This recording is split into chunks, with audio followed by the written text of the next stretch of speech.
Les élèves de la deuxième année baccalauréat, bonjour. Dans cette vidéo, on va faire une introduction à la partie de l'électricité. Donc quelques grandeurs et quelques propriétés déjà étudiées dans les années précédentes. Ces propriétés sont nécessaires pour attaquer ce chapitre de l'électricité ou cette partie de l'électricité. Donc premièrement, qu'est-ce que ça veut dire un dipôle? Un dipôle est une composante électrique ou association des composantes électriques qui a deux bornes. Donc, c'est une composante ou association des composantes. Par exemple, un résistor, un conducteur ohmique, est un dipôle car il a deux bornes. L'association d'un résistor et une bobine forme un dipôle en série, dipôle RL. Deuxièmement, la convention récepteur et la convention générateur. Qu'est-ce que ça veut dire la convention récepteur et la convention générateur? Dans la convention récepteur, la tension entre les bandes d'un dipôle est dans le sens contraire du sens du courant qui le traverse. Par exemple, ce dipôle-là, les tensions sont orientées dans le sens dans la convention récepteur, c'est-à-dire que la tension et l'intensité de courant ont deux sens opposés. Donc l'intensité du courant ou le courant et la tension ont deux sens opposés. Dans la convention générateur, c'est l'inverse. La tension et le courant ont même sens. Donc le dipôle, dans la convention générateur, la tension et le courant ont même sens. Troisièmement, les lois d'Ohm. Donc, il y a la loi d'Ohm pour un conducteur ohmique.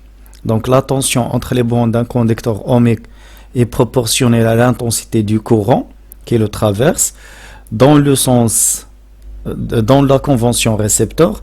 Donc, U et E ont deux sens opposés. Dans ce cas, la tension entre les bandes du résistor ou du conducteur ohmique, UR égale R fois I. La loi d'Ohm pour un générateur. Donc, pour un générateur linéaire de force électromotrice E et de résistance R, la tension UPN dans la convention générateur est égale E moins R fois I. E moins R fois I. E, c'est la force électromotrice ou la tension à vide, c'est-à-dire la tension entre les bandes du générateur isolé, qui ne se trouve pas dans un circuit fermé, et R, la résistance interne du générateur. Remarque, il existe deux autres types de générateurs. Donc, un générateur idéal de tension, un générateur idéal de tension. Qu'est-ce que ça veut dire un générateur idéal de tension? C'est un générateur qui délivre une tension constante quelle que soit l'intensité qui traverse le circuit. Donc le générateur permet de fournir une tension qui est constante. Donc la tension entre les bornes de ce générateur reste constante quelle que soit la charge du circuit. Donc UPN égale E. Un générateur idéal de courant. Un générateur idéal de courant, c'est un générateur qui débite un courant d'intensité constante au cours du temps. Donc un générateur qui débite un courant d'intensité constante.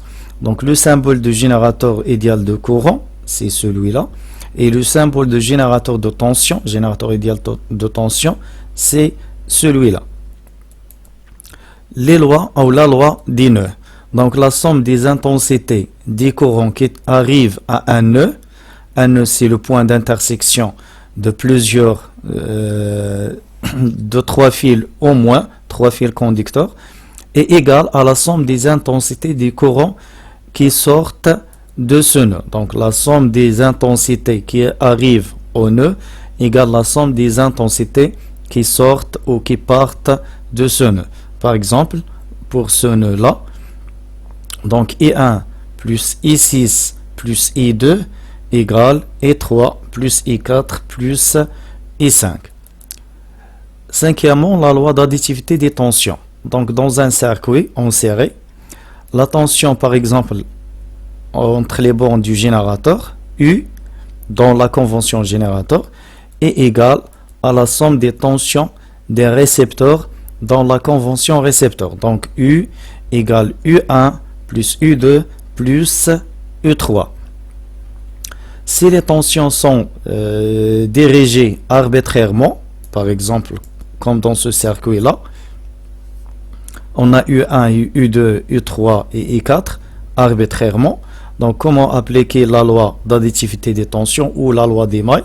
Donc la somme des tensions dans le même sens égale la somme des tensions dans le sens inverse. Donc par exemple, si je tourne dans ce sens, la tension U plus la tension U1 égale la tension U3 plus la tension U2. Donc les tensions qui sont dirigées dans ce sens égale la somme des tensions qui sont dirigées dans le sens inverse. Donc U plus U1 égale U2 plus U3. Sixièmement, la visualisation des tensions. Donc quel est l'appareil utilisé pour visualiser l'évolution temporelle de la tension? C'est l'oscilloscope. Donc pour visualiser une tension à l'aide d'un oscilloscope, l'oscilloscope a deux bornes, l'entrée Y, de symbole symbolisé par une flèche, et la masse M. Donc pour mesurer une tension, on branche l'entrée Y à l'extrémité de la flèche et la masse M à l'origine de la flèche et la masse M à l'origine de la flèche. Donc l'entrée Y à l'extrémité de la flèche et la masse à l'origine de la flèche. Voilà une petite introduction à la partie de l'électricité. Merci pour votre attention et à les prochaines vidéos concernant les dipôles RC, RL et RLC.